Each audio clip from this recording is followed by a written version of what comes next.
Hi everyone, this is Dr. Megha Sharma and welcome to the e-learning platform of the Mehta Group of Colleges. So let's start the new topic और वो हमारा topic का नाम क्या है? Phylum Echinodermata. क्या नाम है? इकाइनोडर्मेटा। अभी हमने लास्ट लेक्चर्स में कौन सी फाइलम कंप्लीट करी थी? मोलस्कन। अब मोलस्कन से आगे वाली जो आपकी फाइलम है जो कि आपके BSc part second semester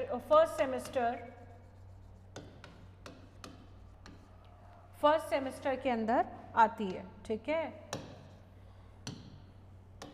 first semester के अंदर आपके जो टॉपिक कवर होंगे इकाइनोडर्मेटा के वो होंगे जनरल कैरेक्टर्स ऑफ इकाइनोडर्मेटा। अभी हम इन्वर्टिब्रेट्स की बात कर रहे हैं, ठीक है ना। जनरल कैरेक्टर्स के बाद में उसका आउटलाइन क्लासिफिकेशन और आउटलाइन क्लासिफिकेशन के बाद में हम बात करेंगे उसके रिप्रेजेंटेटिव एनिमल्स और रिप्रेजेंटेटिव एनिमल्स के बाद हम बात करेंगे उसका मोस्ट इम्पॉर्टेंट फंक्शन जो कि है वाटर वास्कुलर सिस्टम, जल संवहनी तंत्र जिसको हिंदी में बोला जाता है। और इस पे से क्वेश्चन आता ही आता है। स्मॉल क्वेश्चंस भी आते हैं और बड़ा क्वेश्चन भी ऐसे टाइप में भी ये आ सकता है।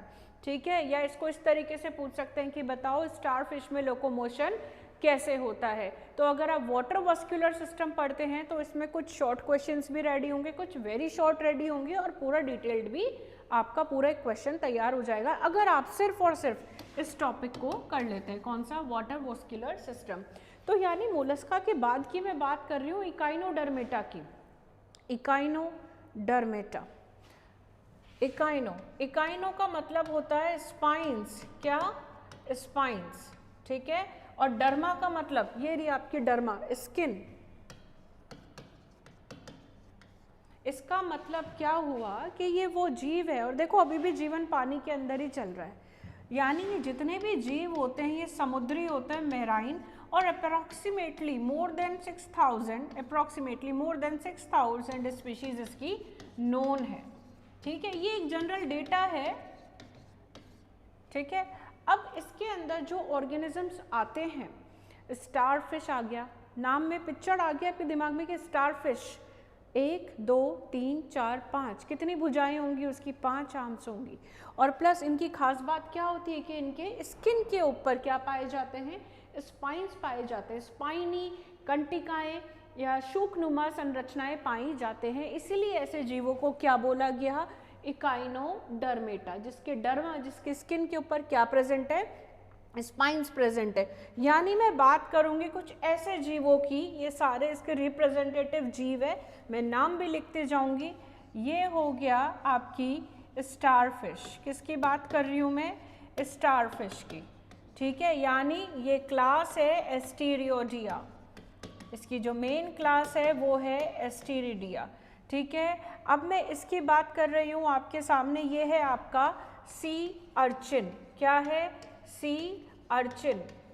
सी अर्चिन, और उसके सी अर्चिन आता है आपकी क्लास होलोथ्यूरिडिया। ये सारी बात बाद में करेंगे, लेकिन मेन इकाइनोडर्मेटा के जो ऑर्गेनिजम्स हैं उनको हम किस किस नाम से बुलाते हैं?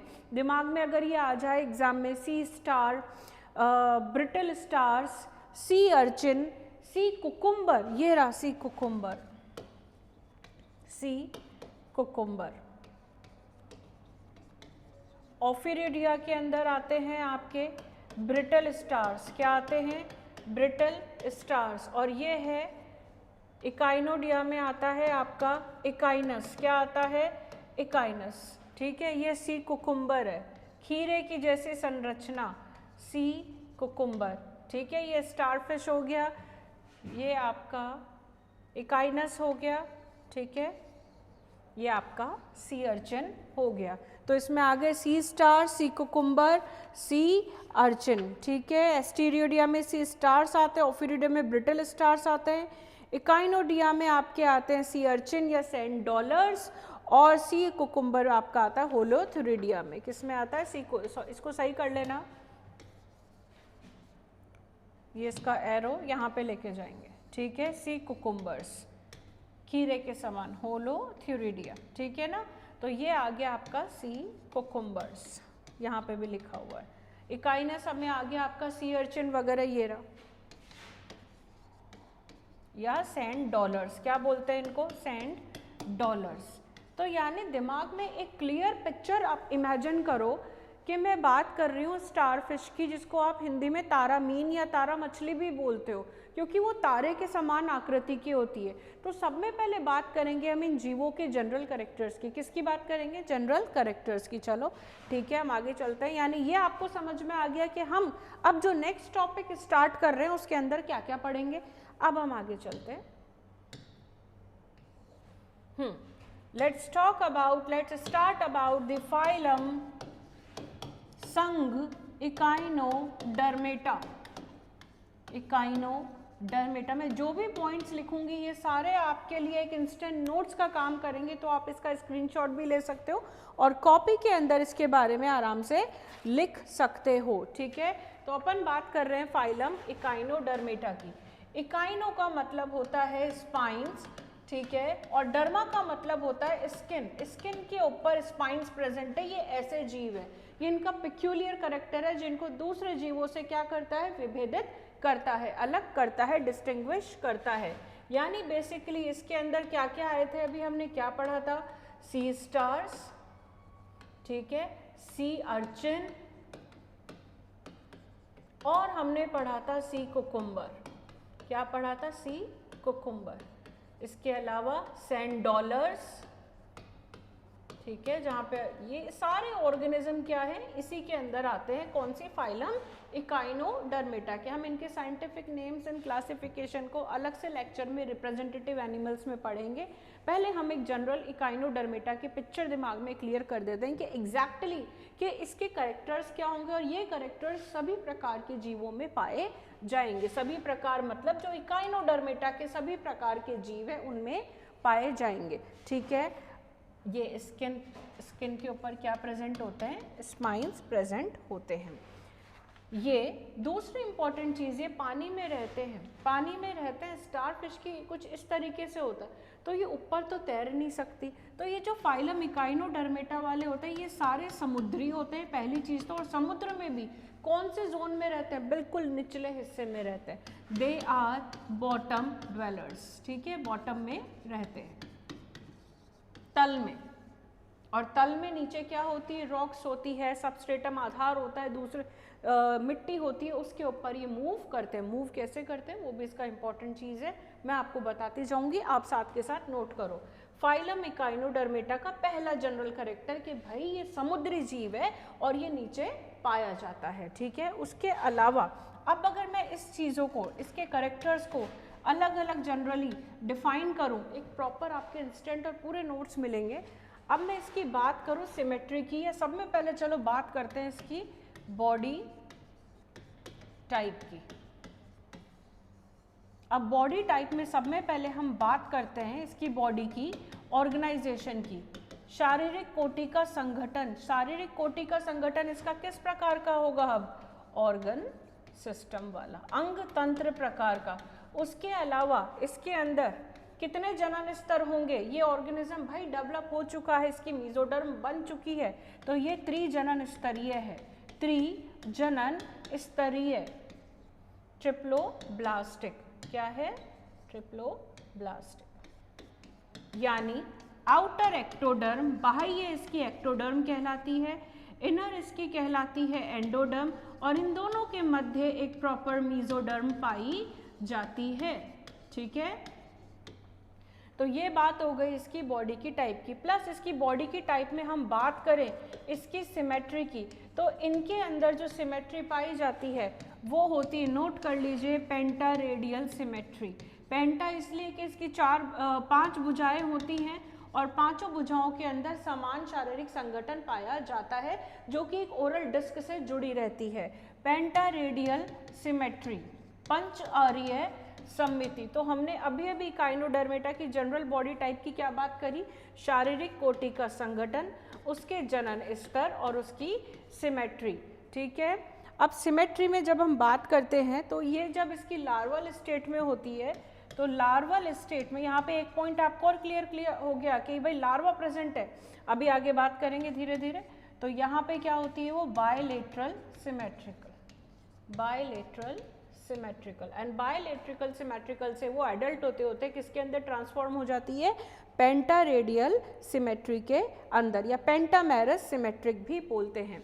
अब इसकी मैं सीलोम की बात करती हूँ। ऑफ कोर्स ये सीलोमेट है, सीलोम प्रेजेंट, सीलोमेट किस टाइप का सीलोम प्रेजेंट है इसमें, एंटेरोसीलोम, या इसको बोलते हैं ऐसे जीव जिसमें एंटेरॉन से गुहा बनती है, एंटेरॉन के पाउचेस से आउट बल्ज होके जो गुहा बनती है मेसोडर्म के अंदर, उसको, उस सीलोम को क्या बोलते हैं अपन, एंटेरोसीलोम। और ऐसे जीवों को क्या बोलते हैं, एंटेरोसीलस। क्या बोलते हैं, एंटेरोसीलस। ठीक है, तो ये बात हो गई इसकी जनरल कैरेक्टर की यहाँ पर। अब अगर मैं बात करूँ इसका डाइजेस्टिव सिस्टम की, देखो स्टारफिश को लर्न करने का तरीका है, आप अपना ये पंजा इसको देख लीजिए, क्योंकि इसी पंजे में आगे आपका पूरा वाटर मस्कुलर सिस्टम में सिखा दूंगी, तो लर्न करने की, इसको वैसे रटने की ज़रूरत नहीं है। इसका डाइजेस्टिव सिस्टम क्या है, कंप्लीट। कंप्लीट है मतलब स्टार्ट कहाँ से होता है, मुख से, और एंड कहाँ पर होता है, गुदा पर। ठीक है ना, तो ये कौन से जनरल कैरेक्टर्स थे, जिसमें सब में पहले हमने किसकी बात करी, बॉडी टाइप की। मैं यानी ये कुछ ऐसे जीवों की बात कर रही हूँ, ये इसकी सेंट्रल डिस्क है। ठीक है, अब एक चीज़ इंपॉर्टेंट ये है कि उस सरफेस को क्या कहते हैं जहाँ पर माउथ, मुख प्रेजेंट होता है। ऑफ कोर्स अपन जैसे यहाँ पे अपन बोलते हैं ओरल कैविटी, क्योंकि ये मुख की गुहा है, तो जहाँ पे मुख प्रेजेंट होता है, मुख नीचे की साइड प्रेजेंट होता है स्टारफिश का ये। ठीक है, तो ये वाला एक्सेस होता है ओरल एक्सेस। कौन सा होता है, या ओरल सरफेस जहाँ पे मुख हो। अब ये बताओ जहाँ पे मुख नहीं होगा वहाँ पे क्या प्रेजेंट होगा, एलिमेंट्री कैनाल का दूसरा हिस्सा, यानी उसका बिल्कुल विपरीत पश्चिम भाग वाला, कौन सा, एनस प्रेजेंट होगी, मतलब मुख नहीं होगा। तो जहाँ पे मुख नहीं होगा उस एक्सेस को बोल देते हैं एबोरल, ए बी मतलब absent. Absent of the mouth creates the another axis which is called as, कौन सी सतह, एबोरल सरफेस या एबोरल एक्सेस। इतनी बात समझ में आ गई। And starfish moves like this. अब यहाँ भी नीचे कुछ इसके होता है जिसकी वजह से वो सबस्ट्रेटम के ऊपर मूव कर पाती है। वो कैसे, वो पूरा आगे डिटेल में हम पढ़ेंगे कि किस तरीके से ये लोकोमोशन करता है। ठीक है, तो ये बात हमारी क्या हुई, नॉर्मल बॉडी टाइप की, ऑर्गेनाइजेशन की, ट्रिप्लोब्लास्टिक, ठीक है, सीलोमेट, और इसके डाइजेस्टिव सिस्टम की। अब करते हैं नेक्स्ट की बात। आपको स्क्रीनशॉट लेना है इन शॉर्ट नोट्स का तो ले लो, फिर उसके बाद में मैं आगे चलूँगा।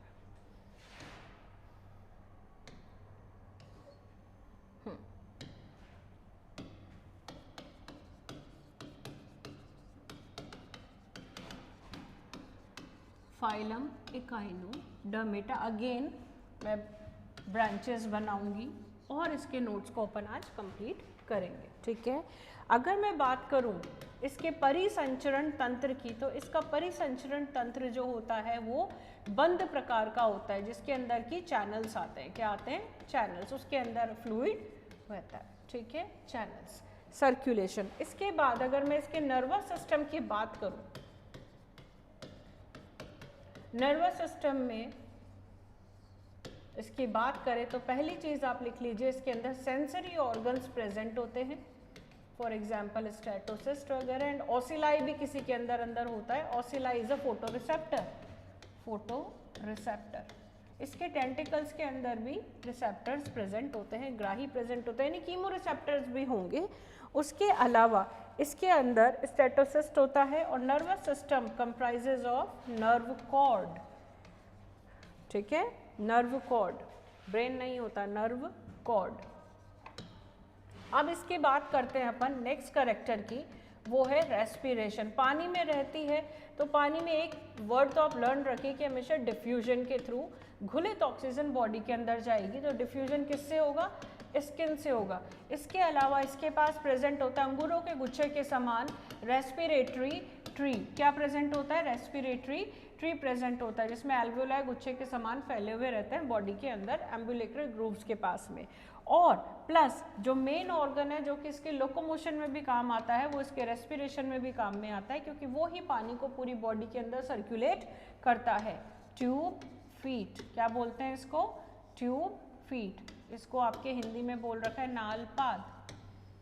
ठीक है ना, तो ये बात हो गई रेस्पिरेशन की। और जिस तरीके से रेस्पिरेशन डिफ्यूजन के थ्रू आ रहा है, उसी तरह जो एक्सक्रीशन, उत्सर्जन होगा, वो भी अमोनोटेलिक ऑर्गेनिज्म है भाई, डिफ्यूजन के थ्रू ही बाहर nitrogenous waste product excrete out कर दिया जाएगा। तो ये बात हो गई किसकी, इकाइनोडर्मेटा के सर्कुलेशन की, नर्वस सिस्टम की, रेस्पिरेशन की और एक्सक्रीशन की। एक बार आप इसका जनरल डायग्राम देख लो, फिर अपन आगे चलेंगे।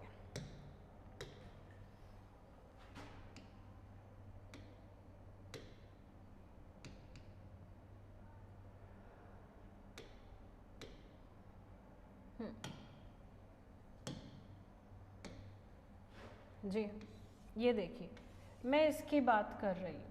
वैसे तो ये डायग्राम वाटर वास्कुलर सिस्टम का है, एक बार आप इस डायग्राम को देखेंगे तो आपको समझ में आएगा कि यहाँ पर एक सेंट्रल डिस्क भी है। चलो एक बार इस चीज़ को अपन पॉज पे रखते हैं, इसको मैं आगे दिखाऊंगी जब तक आप दूसरा देखो। देखो बिना डायग्राम के, चाहे जूलॉजी हो, चाहे बॉटनी हो, या साइंटिफिकली आप कोई भी सब्जेक्ट पढ़ना चाहो ना, बिना डायग्राम के नहीं होगा।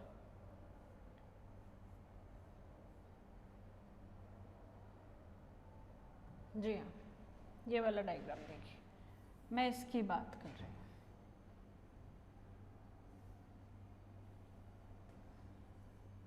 जब दिमाग में इकाइनोडर्मेटा का नाम आता है तो एक ही पिक्चर क्लियर करती है, वो करती है स्टारफिश की। किसकी करती है?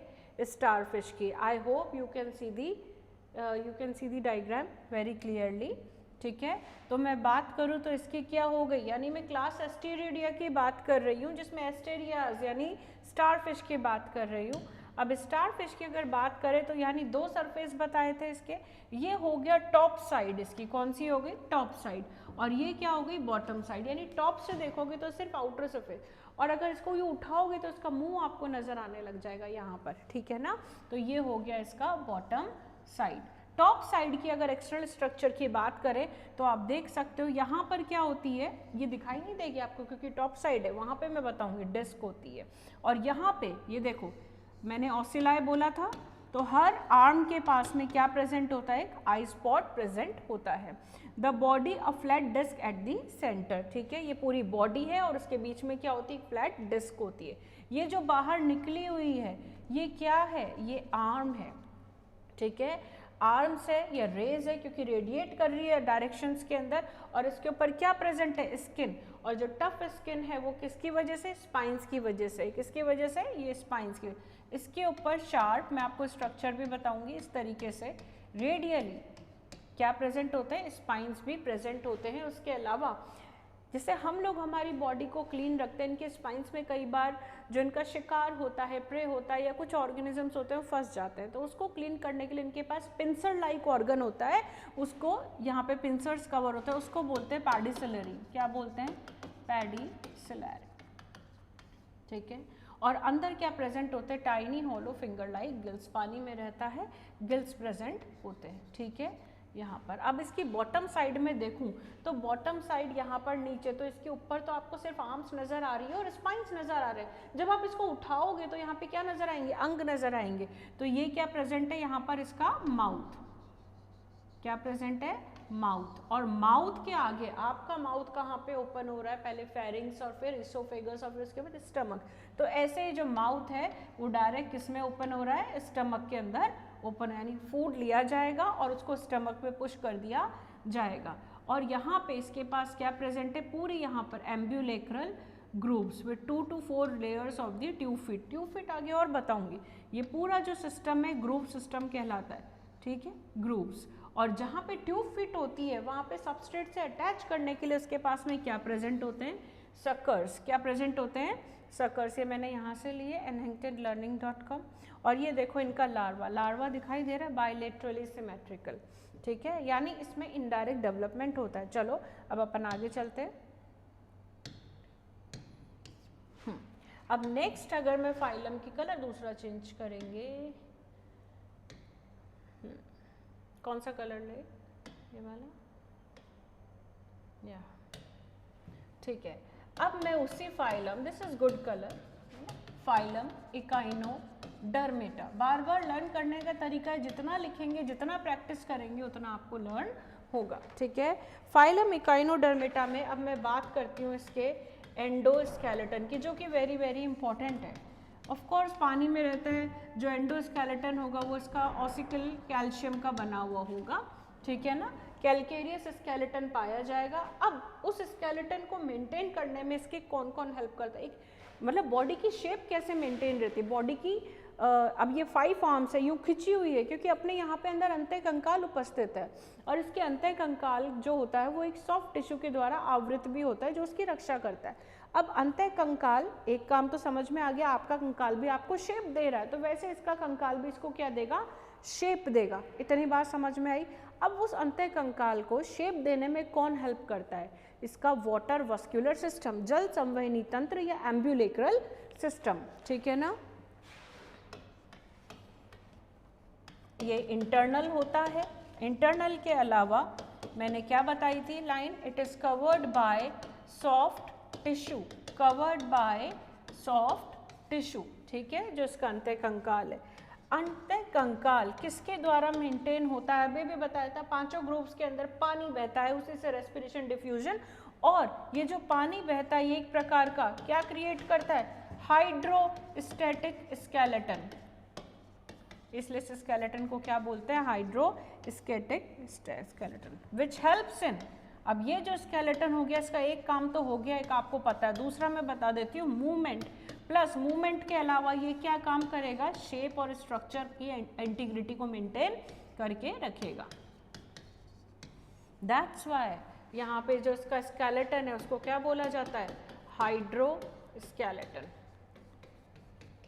क्या बोला जाता है, हाइड्रोस्केलेटन, क्योंकि 5 आर्म्स के अंदर जो केनाल सिस्टम चला हुआ उसके अंदर पानी जा रहा है और जो वॉल्स है उसको इरेक्ट रख रहा है, ठीक है, तो उसकी शेप को मेंटेन रख रहा है, इसलिए इसको क्या बोला जाता है, हाइड्रोस्टैटिक स्केलेटन। एक प्रेशर क्रिएट है और उसी प्रेशर के कारण उसकी बॉडी का शेप मेंटेन्ड है। तो ये बात हो गई आपके हाइड्रोस्टैटिक स्केलेटन की। अब अपन आगे चलते हैं और इसकी इंपॉर्टेंट चीज़ की बात करते हैं, वो क्या है, उसके मैं आपको प्रॉपर नोट्स भी दे रही हूँ, ठीक है। चलो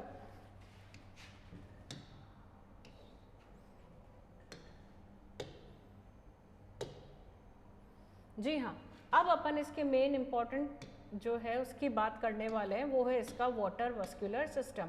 और दूसरी इंपॉर्टेंट चीज़ जो इसमें मैं बोल देती हूँ, या स्टार फिश वगैरह क्या होते हैं, स्टार फिश में जो फर्टिलाइजेशन होता है वो एक्सटर्नल होता है और इसमें लार्वल फॉर्म प्रेजेंट होती है। फॉर एग्जांपल बाइपिनेरिया लार्वा, ऑरिक्यूलर लार्वे, ये आगे बात करेंगे।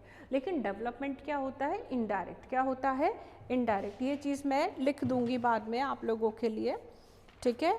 तो यानी इसके अंदर सेक्सुअल रिप्रोडक्शन भी प्रेजेंट होता है और एसेक्सुअल रिप्रोडक्शन भी प्रेजेंट होता है। एक बार आप उसको देख लो कि इसमें और कौन सी पावर पाई जाती है।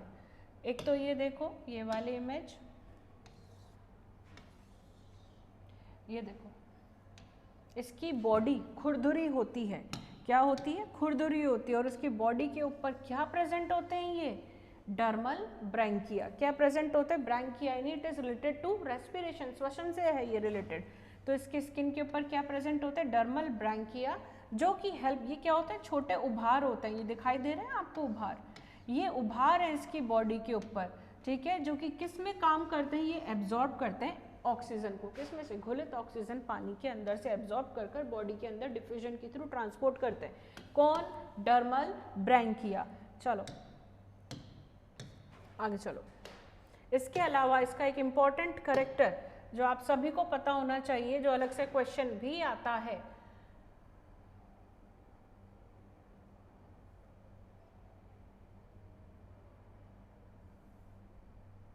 ठीक है, एक तो ये और एक आपका है ये वाला।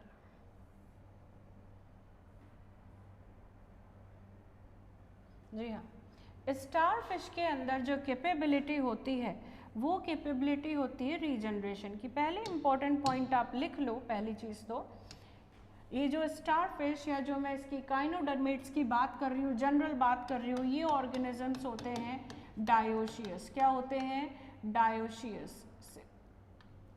डायोशियस यानी मेल और फीमेल दोनों क्या होते हैं, अलग अलग होते हैं। मेल और फीमेल दोनों अलग अलग होते हैं। जो फर्टिलाइजेशन होता है वो बाह्य प्रकार का निषेचन होता है और उसके बाद जो डेवलपमेंट होता है वो इनडायरेक्ट होता है। क्या होता है?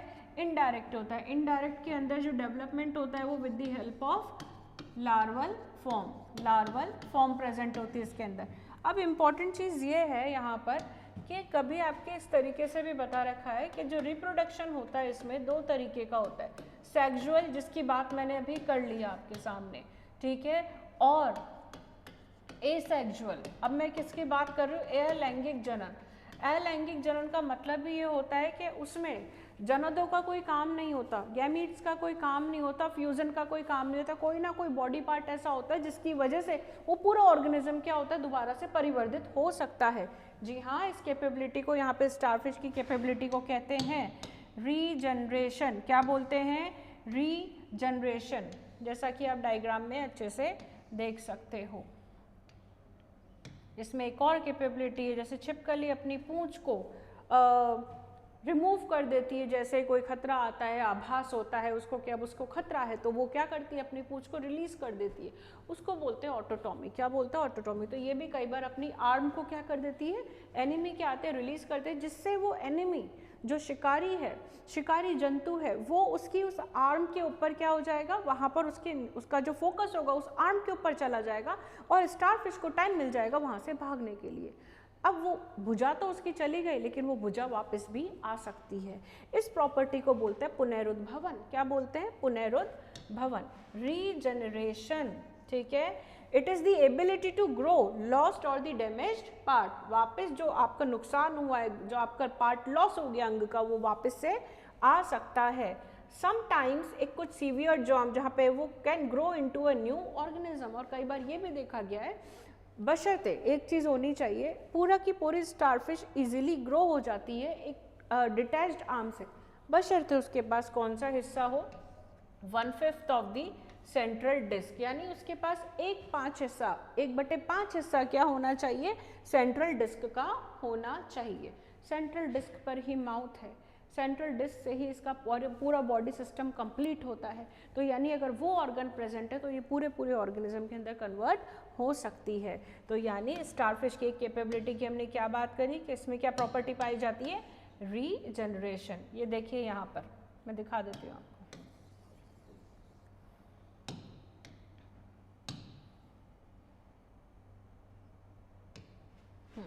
ये देख सकते हो, ये यहाँ पर ये एक तो ये वाला पार्ट, ये देखो आर्म्स की साइज छोटी बड़ी हो सकती है, लेकिन इट कैन रीजनरेट इजीली। ऐसे ही ये देखिए, ये इसकी एक आर्म है और ये यहाँ पर। The diagram is showing very clearly the regeneration. इस डायग्राम से अब हम समझते हैं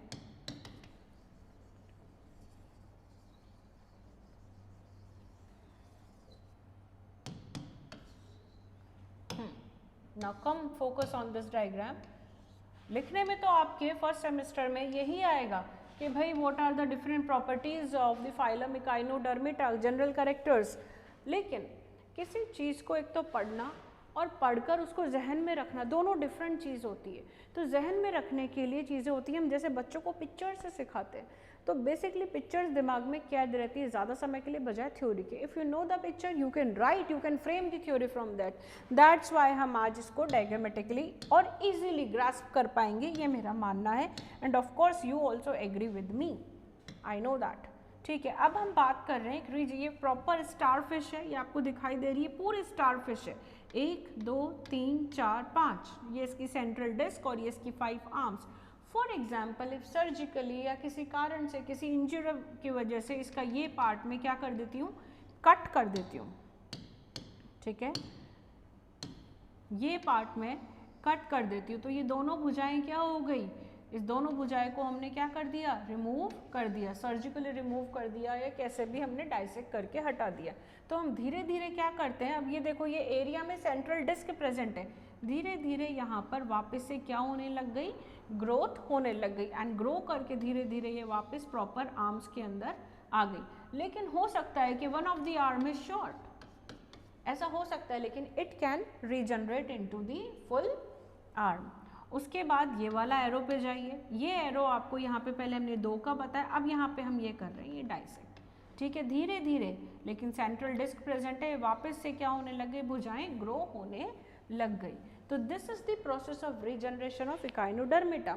यानी जब आपके दिमाग में पिक्चर आएगी इकाइनोडर्मिटा की, तो आपके करेक्टर्स ये सिंप्लीफाई हो जाएंगे कि एक तो इनमें सी स्टार्स आते हैं, नंबर मिलेंगे सी स्टार्स लिखने के, फिर उसके बाद इनकी बॉडी के ऊपर क्या पाए जाते हैं, स्पाइंस, प्लस इनकी बॉडी में क्या पाया जाता है, वाटर वस्कुलर सिस्टम, क्या पाया जाता है, वाटर वस्कुलर सिस्टम, और प्लस इनकी बॉडी में क्या पाई जाती है, कौन सी कैपेबिलिटी पाई जाती है, पुनरुद्भवन की प्रॉपर्टी पाई जाती है। अब इसके मोस्ट इम्पॉर्टेंट जो आपके अलग से पूरा चैप्टर है उस पर चलते हैं, और कुछ सारे करेक्टर्स मैंने यहाँ पे आपके शामिल कर लिए।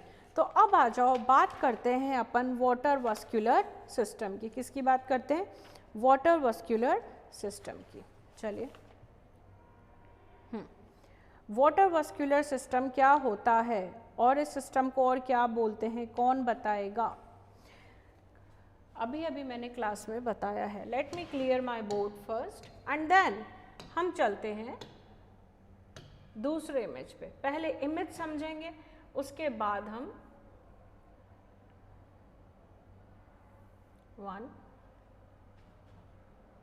दूसरा इम्पॉर्टेंट इमेज है related to the water vascular system, जो नोट्स हैं वो ये है, इसको साइड में। एंड द मोस्ट इम्पॉर्टेंट, या ठीक है, मैं आपको शो भी कर दूंगी इसमें। चलिए पहले इसकी बात करते हैं, पहले इसकी बात करते हैं।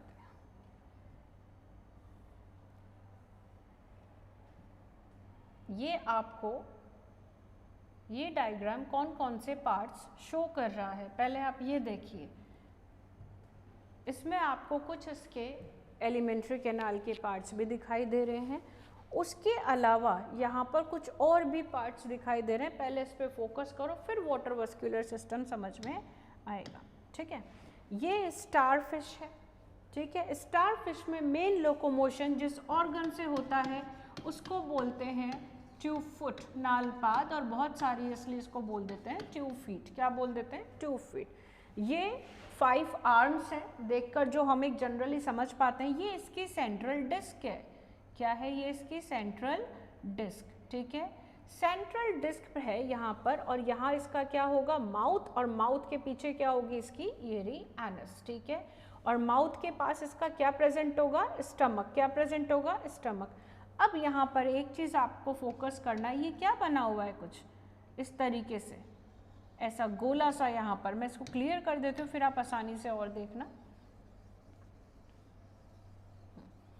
यानी दीज आर दी पार्ट्स, ये दिखाने का मकसद है कि these are the parts also associated with the water vascular system, जो उसके पास अटैच्ड है।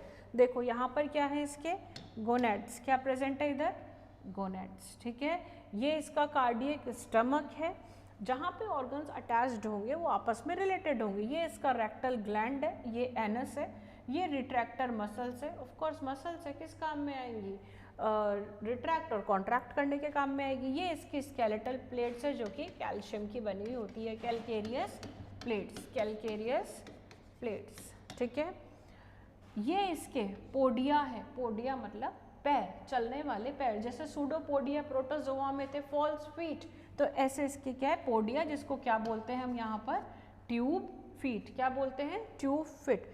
अब एक बार आप एक डायग्राम देख लो, उसके बाद अपन चलते हैं, ठीक है, इसके वाटर वस्कुलर सिस्टम के ऊपर।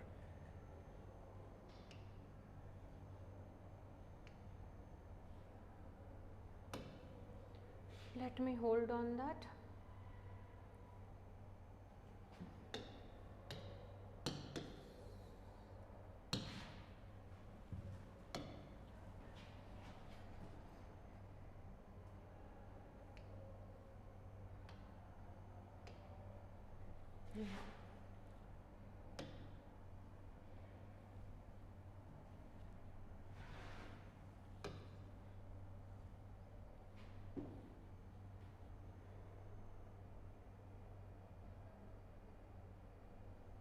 चलो इसको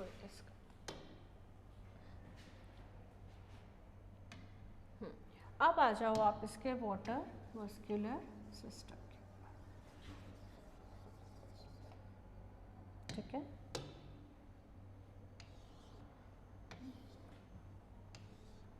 अब वाटर वस्कुलर सिस्टम, ये तो डायग्राम है, अपन पहले समझते हैं जनरली हाथ से, ठीक है।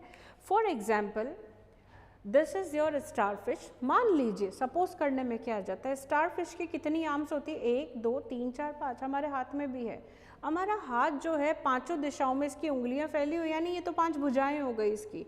और उसके बाद ये जो पांचों भुजाएं ये कहीं पे सेंटर में आके मिल रही है, और इसको मान लेते हैं अपन यहाँ पे वो जो स्ट्रक्चर था गोला सा, उसका स्ट्रक्चर, यानी पानी कहीं से तो अंदर आएगा, पानी अंदर आके इस गोल से कैनाल में जाएगा, इस गोल से कैनाल में जाने के बाद पानी इन पांचों भुजाओं में जाएगा। यानी आपको ये पार्ट्स तो लर्न हो गए कि सब में पहला होगा पार्ट मैड्रीपोराइट। मैं जैसे जैसे बना रही हूँ आप ये देखते जाओ, पहले आप डायग्राम समझो, उसके बाद अपन आगे पूरा डिटेल में इसको स्ट्रक्चर को स्टडी करेंगे, ठीक है जी। हाँ, ये देखिए, ये एक स्टारफिश का डायग्राम है, और उस डायग्राम के अंदर सब में पहले ये जो स्ट्रक्चर है जो बनाती जा रही हूँ मैं, उस पर फोकस करेंगे। This is circular plate like structure.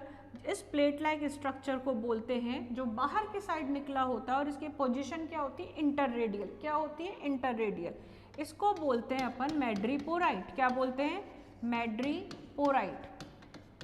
इसी मैड्रीपोराइट से जो वाटर होता है वो अंदर आता है, ठीक है।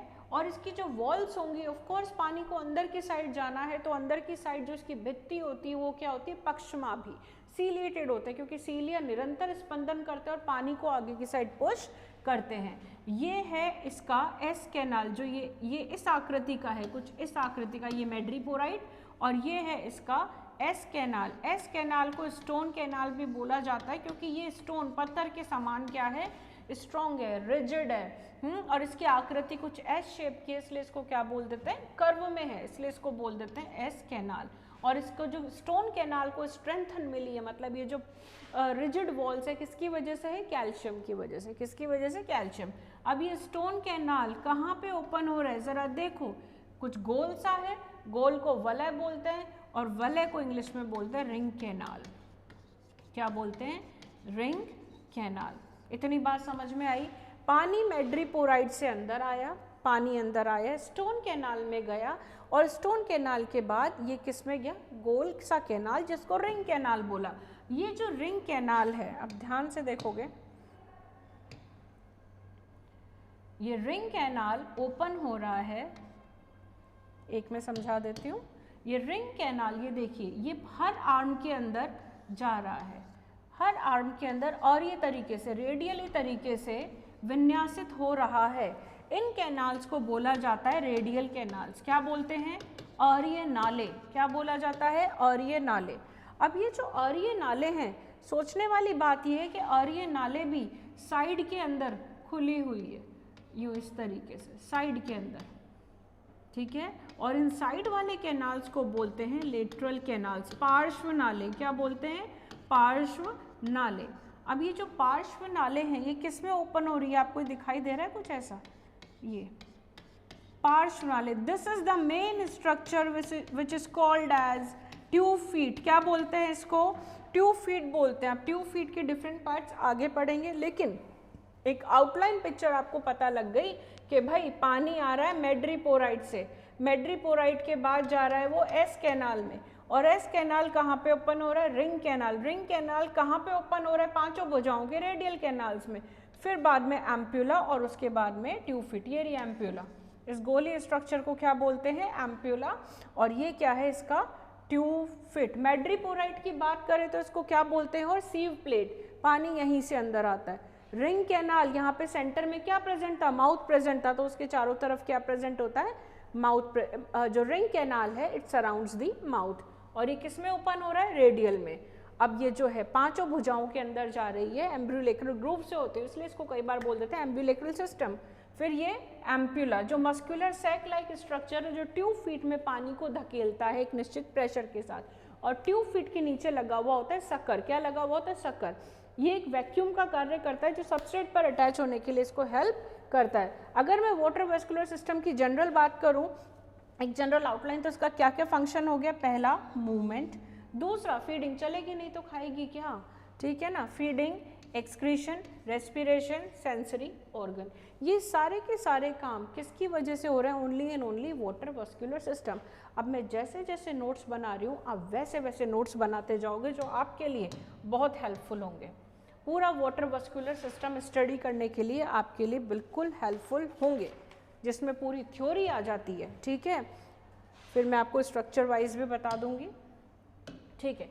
हेडिंग लिखिए मेरे साथ में, वाटर वस्कुलर सिस्टम, जल संवहनी तंत्र, मैं नाल तंत्र नहीं बोल रही हूँ, मैं जल संवहनी तंत्र बोल रही हूँ, जो कि काइनोडर्मेट्स का एक पेक्यूलियर कैरेक्टर है, ये लक्षण इन्हीं में पाया जाता है। और वाटर वस्कुलर सिस्टम में कहाँ से चालू हो रहा है, सर्वप्रथम पानी कहाँ से अंदर आया था, मैड्रीपोराइट से, कहाँ से अंदर आया था, मैड्रीपोराइट। अब मैड्रीपोराइट क्या है, राउंडेड स्ट्रक्चर है और इसको सीव प्लेट भी, चलनी सीव प्लेट भी बोला जाता है। प्लेट किसकी बनी हुई है, कैल्शियम की, कैल्केरियस प्लेट। ये प्लेट कैसी होती है, कैल्शियम द्वारा बनी हुई होती है, इसलिए इसको बोलते हैं कैल्केरियस प्लेट। अब एक खास बात ये होती है, जो मैड्रीपोराइट कुछ ऐसी संरचना है, ये ऊपर गोल, ठीक है, और यहाँ इसका ये एस कैनाल होता है, समझ में आ रही है। और ये इसके अलावा ये जितने भी ये है खांचे हैं, मैड्रीपोराइट में क्या प्रेजेंट होती है, खांचे होती है, और खांचों के नीचे प्रेजेंट होते हैं पोर कैनाल्स। ये सारे पोर कैनाल्स मैड्रीपोराइट के अंदर कलेक्टिंग डक्ट के अंदर पानी को छोड़ देते हैं, ठीक है। तो मैड्रीपोराइट में और क्या चीज़ प्रेजेंट होती है, फरोज या ग्रूव्स, फरोज या ग्रूव्स, ठीक है, जो कि डायरेक्टली पानी को कलेक्ट करती है। ये कुछ फरोज ऐसी हो, जैसे मैड्रीपोराइट गोल और इसके अंदर कुछ ऐसी फरोज होती है, और ये सारी एक कॉमन कलेक्टिंग डक्ट के अंदर ओपन होती है। ये छोटे छोटे पोर्स में जाकर नीचे पोर कैनाल्स में ओपन होती है। And pore canals approximately madreporite पे होते हैं अप्रॉक्सीमेटली 200, कितने होते हैं, और ये सारे पोर कैनाल्स पानी को कलेक्ट करके, जल को एकत्र करके कलेक्टिंग कैनाल में छोड़ देते हैं। ये कहानी मैड्रीपोराइट की, किसकी है, वो जो गोल सा स्ट्रक्चर आपको सिर्फ ये दिखाई दे रहा है, ये सिर्फ इसकी कहानी है, ठीक है। प्लस इसकी वॉल क्या होती है, सीलिएटेड भी होती है। ये इसका फर्स्ट पार्ट पढ़ लिया आपने मैड्रीपोराइट का, और मैड्रीपोराइट किसका पार्ट है, वाटर वस्कुलर सिस्टम। क्वेश्चन आता है what is the function of मैड्रीपोराइट। चलो ये फर्स्ट पार्ट, अब आ जाओ इसकी सेकेंड अवस्था के ऊपर। डायग्राम देखा था, कलेक्टिंग कैनाल से यानी मैड्रीपोराइट से ये कहाँ पे जा रहा है, स्टोन कैनाल। स्टोन कैनाल की जो भित्ति होती है, आंतरिक भित्ति, वो क्या होती है, क्या बताया था मैंने, ये क्या है, छोटे छोटे सीलिया, सीलिएटेड होती है, ठीक है, सीलिएटेड होती है। प्लस मैंने क्या बताया था, ये जो स्टोन कैनाल है ये कुछ ऐसा है, अंदर सीलिया प्रेजेंट है, ये मैंने ऐसे डायग्राम में बता दिया, लर्न करने का तरीका है, ट्रिक है। प्लस कैल्शियम के द्वारा जो इसकी वॉल्स होती है वो क्या होती है, उनको स्ट्रेंथ मिलती है, वो और रिजिड और स्ट्रॉन्ग बनती है, किसके द्वारा, सिर्फ और सिर्फ कैल्शियम के द्वारा। अब स्टोन कैनाल का काम हो गया, सीलिया की वजह से उसने पानी को अंदर की साइड धकेला। अब स्टोन के, पहले आप इसका ले लो, ये पूरा सीरीज में एक पेपर के ऊपर नोट्स बनाते जाना सीधे के सीधे। पहला मैड्रीपोराइट, जो कि एक राउंडेड स्ट्रक्चर होता है और आर्म्स के इंटर, इसकी पोजीशन क्या होती है, इंटर रेडियल, दो भुजाओं के मध्य में, इंटर रेडियल, ठीक है ना, वहाँ प्रेजेंट होता है। और राउंडेड होता है, सीव प्लेट कहते हैं, बीच में फरोज होती है जो कि पोर्स में ओपन होते हैं, पोर्स सारे पानी को कलेक्टिंग कैनाल में लाते हैं। कलेक्टिंग कैनाल कहाँ पे खुलता है, स्टोन कैनाल। आगे चलो, अब यहाँ पे अपना आता है थर्ड पार्ट। थर्ड पार्ट को अपन अलग कलर से लिखेंगे, चलो येलो ही ले लेते हैं, येलो। जो इसका थर्ड पार्ट है, अब अपन आ गए थे ये मैड्रीपोराइट, मैड्रीपोराइट से स्टोन कैनाल, और स्टोन कैनाल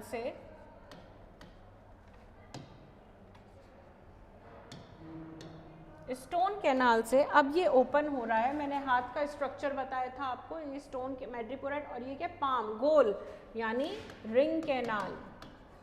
जो रिंग कैनाल होती है, रिंग कैनाल, रिंग कैनाल कुछ इस तरीके से है, मैंने आपको पहले डायग्राम में भी, यानी जितनी भुजाएं हैं, और इस रिंग कैनाल के अंदर में गिन लीजिए कितने निकलेंगे, ये कितना होती है, पेंटागोनल, कितनी साइड्स होती है इसकी, पेंटागोनल, पेंटागोनल, ठीक है, रिंग स्ट्रक्चर होता है। और प्रत्येक, अब ये पानी यहाँ पे आएगा और यहाँ से कहाँ जा रहा है, प्रत्येक रेडियल कैनाल। तो नेक्स्ट पार्ट इसका क्या है, रेडियल कैनाल, रेडियल कैनाल। अब रिंग कैनाल में दो पार्ट्स होते हैं, यहाँ पे लिख लीजिए।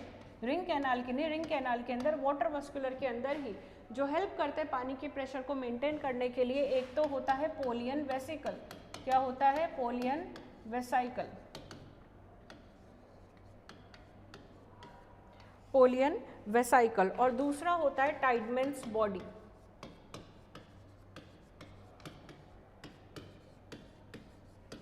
इनके बारे में आगे डिस्कस करेंगे। इनकी पोजीशन, पोलियन वेसिकल इस तरीके से प्रेजेंट होती है, वेसिकल ये पोलियन वेसिकल। और जो टाइडमैन्स बॉडी होती है वो इस तरीके की गोलाकार, मैं दूसरे कलर से बता देती हूँ, आगे लिखूंगी मैं इनके बारे में, संरचना होती है जो कि आर्म्स के दोनों साइड्स में प्रेजेंट होती है। ये तो है टाइडमैन्स बॉडी और ये है पोलियन वेसिकल, ठीक है। चलिए अब अपन रेडियल कैनाल में बात करते हैं। रेडियल कैनाल कितनी होंगी, 5। कितनी होंगी, 5, ठीक है। अब जो ये रेडियल कैनाल है, ये पांचों भुजाओं के अंदर कहाँ तक जा रही है, पूरे टिप तक। जो आर्म है इसकी, ये रही, ये स्टारफिश है, ठीक है। और स्टारफिश की ये जो भुजा है, यहाँ से ये रिंग कैनाल है, रिंग कैनाल ये पूरा यहाँ तक क्या जा रही है, इसकी रेडियल कैनाल, ठीक है। यानी पूरे टिप तक, भुजा के सिरे तक, शीर्ष तक जा रही, दूरस्थ सिरे तक क्या जा रही है, ये रेडियल कैनाल जा रही है। और जो रेडियल कैनाल, जो 5 आर्म्स होती हैं, उनके जो टिप पर क्या प्रेजेंट होता है, स्पर्शक प्रेजेंट होता है, टेंटेकल, ठीक है। It ends in a terminal tentacle, ends in a terminal, terminal मतलब शीर्ष पे प्रेजेंट, टर्मिनल टेंटेकल, ठीक है। तो सब में पहले बात करी मैड्रीपोराइट, मैड्रीपोराइट से एस कैनाल, पानी अंदर आया फिर रिंग कैनाल के अंदर, और रिंग कैनाल जो है वो खुद पेंटागोनल साइड्स में, और प्रत्येक रिंग कैनाल से क्या निकल रही है, 5 रेडियल कैनाल्स, और 5 रेडियल कैनाल्स पूरी भुजा में जा रही है, जल को लेके जा रही है। अब पूरी भुजा में किस तरीके से लेके जाएगी वो आगे पढ़ते हैं, ठीक है। अब हम बात करेंगे इसकी मेन इंपॉर्टेंट चीज़ की। मैंने डायग्राम में आपको बताया था दो, एक तो टाइडमैन्स बॉडीज और पोलियन वेसिकल। किसकी बात करी थी, टाइडमैन्स बॉडी एंड पोलियन वेसिकल। तो सब में पहले हम बात करते हैं टाइडमैन्स बॉडीज का क्या काम होता है। और टाइडमैन्स बॉडीज की लोकेशन मैंने आपको बता दी थी, जैसे ये रिंग कैनाल है, फॉर एग्जांपल ये रिंग कैनाल है, और ये पांचों तरफ डिवाइड हो रहा है आर्म्स में। यहाँ पर ये क्या प्रेजेंट होती है, पेयर के अंदर साइडों में प्रेजेंट होती है टाइडमैन्स बॉडीज। ये स्मॉल कुछ येलो कलर की होती है, येलोइश होती है, रफली राउंडेड होती है, पूरी तरीके से राउंडेड नहीं होती, बस गोलाकार संरचना होती है, तो रफली राउंडेड संरचना होती है। प्लस मेन इंपॉर्टेंट चीज, इसका फंक्शन क्या होता है, ये एक प्रकार का इसका क्या है, लिम्फेटिक ग्लैंड, जो कि क्या प्रोड्यूस करता है, लिम्फोसाइट्स। क्या प्रोड्यूस करता है, लिम्फोसाइट्स, ठीक है। टाइडमैन्स बॉडी, इनको रैसिमोस ग्लैंड्स भी बोला जाता है। क्या बोला जाता है, रैसिमोस ग्लैंड्स, ठीक है। तो ये किसकी बात हो गई, टाइडमैन्स बॉडी की। दूसरी बात अपन करते हैं पोलियन वेसिकल की। पोलियन वेसिकल पानी के प्रेशर को रेगुलेट करता है। पोलियन वेसिकल कुछ इस तरीके से थी, ये ट्यूब और आगे जाके ये बल्ज, पियर शेप्ड स्ट्रक्चर, नाशपाती के आकार का पियर शेप्ड स्ट्रक्चर, ठीक है। ये बात हो गई पोलियन वेसिकल की। और ये किस काम में आता है, प्रेशर को रेगुलेट करने की, प्रेशर रेगुलेशन, ठीक है। प्लस ऑल्सो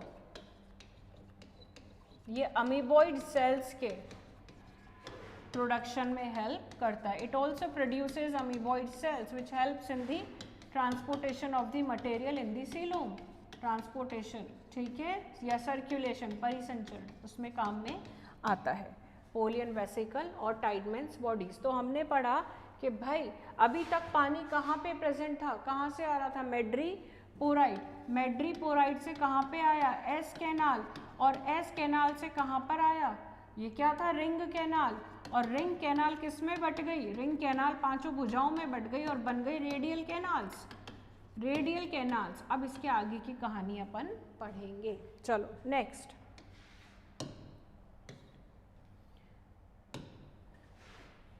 ठीक है।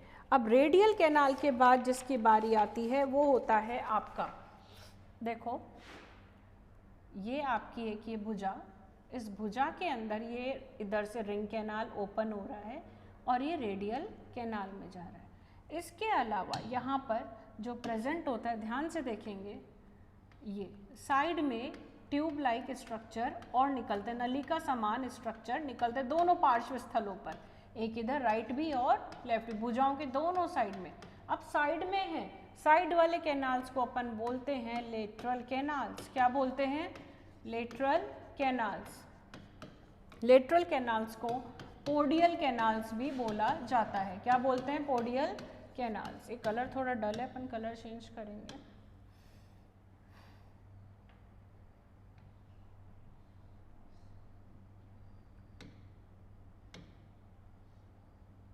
ठीक है, पोडियल कैनाल्स हमने पढ़ा था अभी अभी कि जो रेडियल कैनाल्स हैं, रेडियल कैनाल्स दोनों साइडों से किस में ओपन होते हैं, मैंने दोनों साइड, ये रेडियल कैनाल है बीच वाला, और ये बाहर वाले क्या है, दो साइड से कहाँ पे ओपन हो रहे हैं, लेटरल कैनाल्स में। ठीक है, ये जो लेटरल कैनाल्स होते हैं साइज में ये आपको दिखाई दे रहे हैं, ये थोड़े सकरे होते हैं और छोटे होते हैं, शॉर्ट होते हैं और नैरो होते हैं। ठीक है, अब ध्यान से देखेंगे इनको, पोडियल जो ये लेटरल कैनाल्स हैं, अब ये कहाँ पे आएंगे, लेटरल कैनाल्स देखिए खुलेंगे आपके ट्यूब फुट में। किस में खुलेंगे, ट्यूब फुट में। लेकिन ट्यूब फुट में खुलने से पहले इनके बीच में क्या प्रेजेंट होता है, वॉल्व। ये वॉल्व क्या करता है, जैसे ही पानी रेडियल कैनाल से लेटरल में आया और लेटरल से ट्यूब फुट में आ गया तो वापस ट्यूब फुट से वो ऊपर लेटरल कैनाल में नहीं जा सकता, यानी it prevents the backward flow of the water again into the radial canals. इस वॉल्व का काम क्या है, इट प्रिवेंट्स, ये रोकता है the flow of water back into radial canal. ठीक है, तो हम चले थे मैड्रीपोराइड से, फिर एस कैनाल में, एस कैनाल के बाद रिंग कैनाल, रिंग कैनाल के बाद में रेडियल कैनाल, और रेडियल कैनाल के बाद में हम आ गए साइडों के कैनाल में जिनको पोडियल भी बोलते हैं, और लेटरल कैनाल के बाद हम आएंगे ट्यूब फुट में जो कि इसका बहुत इंपॉर्टेंट पार्ट है। ठीक है, इतना लर्न हो गया, चलो आगे चलो, फटाफट इसको कंप्लीट करो। अब ट्यूब फुट को समझते हैं। सबसे पहले जो मैं पहले लिख देती हूँ फिर उसको डायग्रामेटिकली आपको समझाऊँ। ये है ट्यूब फुट। ट्यूब फुट के तीन हिस्से होते हैं। कितने हिस्से होते हैं, तीन हिस्से। जो पहले वाला हिस्सा होता है वो फूला हुआ होता है और थैले के समान होता है, उसको बोलते हैं एम्प्यूला। क्या बोलते हैं, एम्प्यूला। एक मध्य वाला पार्ट होता है वो एक नलिका के समान होता है, वो ट्यूब्यूल, ट्यूब के समान, ये ट्यूबुलर। नीचे वाला पार्ट जो आधार से चिपकता है उसको बोलते हैं सकर। क्या बोलते हैं, सकर या पेडल डिस्क। क्या बोल देंगे, सकर या पेडल डिस्क। ठीक है, एम्प्यूला ऊपर होता है और सैक लाइक होता है, अपर सैक। मिडिल पैड के बारे में मैंने बता दिया आपको। इसको अपन पोडियम भी बोलते हैं। क्या बोलते हैं, पोडियम। और ये हो गई आपकी पेडल डिस्क। चलो इसी बात पे हम ट्यूब फुट, स्टार फिश की ट्यूब फुट या ट्यूब फीट कैसे दिखाई देती है उसकी बात करते हैं और वो कैसे काम करती है। तीन पार्ट्स बताए थे हमने इसके, बताए थे कि नहीं बताए थे, बिल्कुल बताए थे। ये ट्यूब फुट है इसकी, देखो कितना इजीली मतलब इसको समझा रखा डायग्राम में। सब में पहला ये जो ये एम्प्यूला, ये ऊपर वाला पार्ट क्या है, एम्प्यूला। एम्प्यूला, और एम्प्यूला के अंदर क्या प्रेजेंट है, एम्प्यूला की ये मसल्स जो कि इसके मूवमेंट को कंट्रोल करती है, जो कि कॉन्ट्रैक्शन और रिट्रैक्शन में हेल्प करती है। ठीक है, ये ऊपर वाला पार्ट है एम्प्यूला। ठीक है, अब अपन नीचे चलते हैं। ये नीचे वाला पार्ट जो मिडिल पार्ट, मैंने इसको क्या बोला था, पोडियम। और इसके अंदर भी क्या प्रेजेंट है, रिट्रैक्टर मसल्स। ठीक है, दूसरी मसल्स कौन सी है, लेवेटर मसल्स। और लास्ट में अगर थर्ड पार्ट की में, और ये देखो साइडों में जो मसल जाएगी उसको क्या बोल दिया, यानी जो ट्यूब फुट है हाईली मस्कुलर स्ट्रक्चर है। और मसल्स कौन कौन सी हो गई इसमें, एम्प्यूला के अंदर एम्प्यूला, ये रिट्रैक्टर, ये लेवेटर, और उसके बाद में साइड में क्या है इसकी सकर्स के अंदर रेडियल मसल्स, और ये क्या है इसकी टर्मिनल प्लेट। क्या है ये इसकी टर्मिनल प्लेट, और बीच में क्या प्रेजेंट होता है, of course connective tissue present होगा, और ये हो गया इसका postural muscle. This is the structure of the tube fit. ये हमने लॉन्गिट्यूडनल सेक्शन लिया है थ्रू द फुट। अगर इसको हम कट करेंगे इस तरीके से लंबवत तरीके से तो हमें पूरी ट्यूब फिट इस तरीके से दिखाई देगी, किसकी, स्टारफिश की। तो ये हो गया ट्यूब फिट। अब ट्यूब फिट वर्क कैसे करता है इसकी बात करते हैं।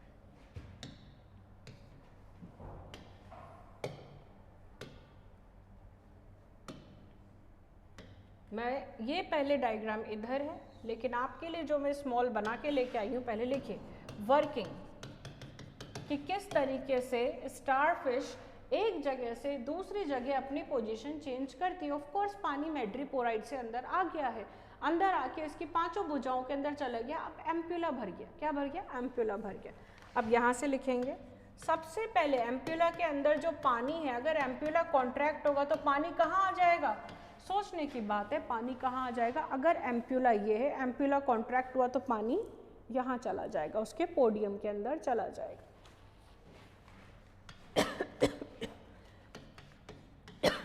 और यहाँ पे भी क्या प्रेजेंट होती है इसकी, वॉल्व। जैसे ही पोडिया के अंदर या ट्यूब फिट, जो पोडिया ट्यूब वाला पार्ट है, जो नीचे सकर्स होते हैं, पानी नीचे आते ही जो सकर्स होते हैं वो सबस्ट्रेटम पर अटैच हो जाते हैं। सकर्स अटैच्ड ऑन सबस्ट्रेटम, ठीक है।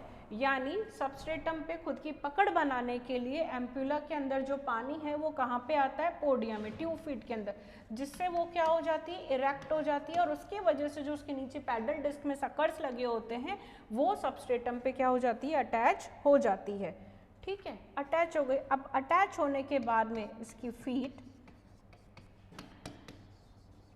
जो ट्यूब फिट है, अब इसको बॉडी को आगे बढ़ना है, अटैच तो हो गई, अटैच ही थोड़ी रहेगी, आगे बढ़ना है, तो आगे बढ़ने के लिए जो ट्यूब फिट होती है वो क्या हो जाती है, कॉन्ट्रैक्ट। क्या होती है, जैसे ही ट्यूब फिट कॉन्ट्रैक्ट होएगी तो ये बॉडी क्या होएगी, इसकी आगे की साइड फॉरवर्ड होएगी।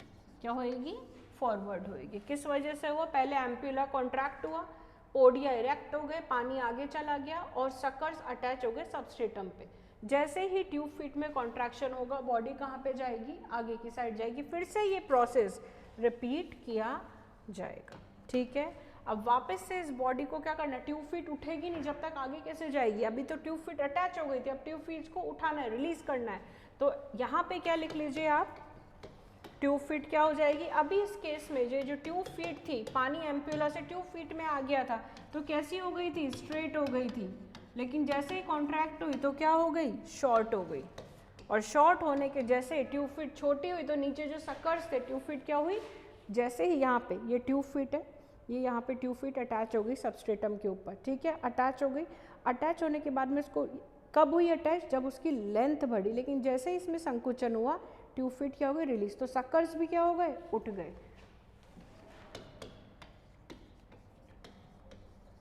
सकर्स रिलीज्ड, ठीक है। अब ये जो सकर्स रिलीज होगा, फिर वापस से ये प्रोसेस, एम्प्यूला कॉन्ट्रैक्ट होगा, पोडिया स्ट्रेट होंगे, फिर सबस्ट्रेट के ऊपर क्या होगा, अटैच हो जाएगी, और फिर वापस से ट्यूब फिट कॉन्ट्रैक्ट होएगी, शॉर्ट होएगी, और ये प्रोसेस इस तरीके से चलता रहेगा। चलो इस डायग्राम से समझते हैं, आ जाओ।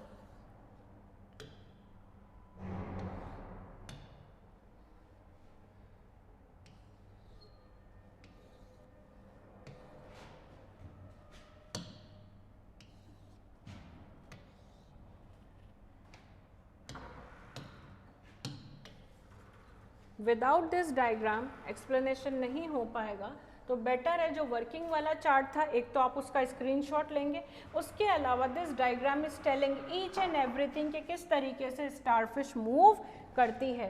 ज़रा ध्यान से देखोगे, ये सब में पहले क्या हुआ, एम्प्यूला। एम्प्यूला कैसा है, कॉन्ट्रैक्ट हो गया। ये सारे स्टेप्स अगर आप इसका स्क्रीनशॉट लेते हो, नोट्स में डालते हो, फुल नंबर मिलेंगे। चलो इसकी बात करते हैं। सब में पहले क्या हुआ, कॉन्ट्रैक्शन ऑफ द एम्प्यूला। अब कॉन्ट्रैक्शन किसकी वजह से होगा, जो एम्प्यूला में मसल्स प्रेजेंट थी, तो उसकी वजह से जो वाटर है वो एम्प्यूला से किस में चला जाता है, ट्यूब फीट में। देखो एम्प्यूला की साइज छोटी, कॉन्ट्रैक्ट हो गया, मसल्स भी कॉन्ट्रैक्ट हो गई, पानी कहाँ पे चले गया, पोडिया में। पोडिया की साइज क्या हो गई, बड़ी हो गई। ठीक है, जो कनेक्टिव टिश्यू होता है इसके अंदर, इलास्टिक कनेक्टिव टिश्यू, वो कंट्रोल क्या करता है, कनेक्टिव टिश्यू मैंने बताया था। अब एक एक चीज़ का फंक्शन पढ़ेंगे। वो एक्सेसिव इलोंगेशन को रोकता है कि ट्यूब फीट कहीं ज़्यादा बड़ा ना हो जाए, तो उसकी स्ट्रक्चर को, उसकी लेंथ को मेंटेन करके रखता है, एक्सेसिव इलोंगेशन को मेंटेन करता है। ठीक है, अब उसके बाद में क्या होगा, कॉन्ट्रैक्शन होगा। कौन सी मसल्स थी साइड में, रिट्रैक्टर मसल्स। कौन सी थी, रिट्रैक्टर मसल्स। ठीक है, ये वाला, ये देखो अभी कैसी थी, इलोंगेट। अब जो रिट्रैक्टर मसल्स है उनमें क्या हो गया, कॉन्ट्रैक्शन हो गया। अगर आपको एक बार मसल्स का डायग्राम देखना है तो साथ के साथ देखते हुए चलो, ये रही,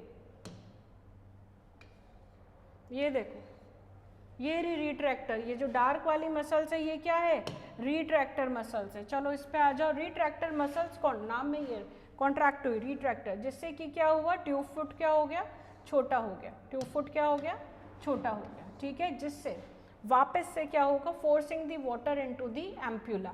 जैसे ही ये शॉर्ट होगा, एम्प्यूला में क्या आ जाएगा, पानी भर जाएगा। अभी ये कॉन्ट्रैक्टेड था, अब एम्प्यूला में क्या हो गया, पानी आ गया। ठीक है, एम्प्यूला, जिससे वो एक्सटेंड हो गया।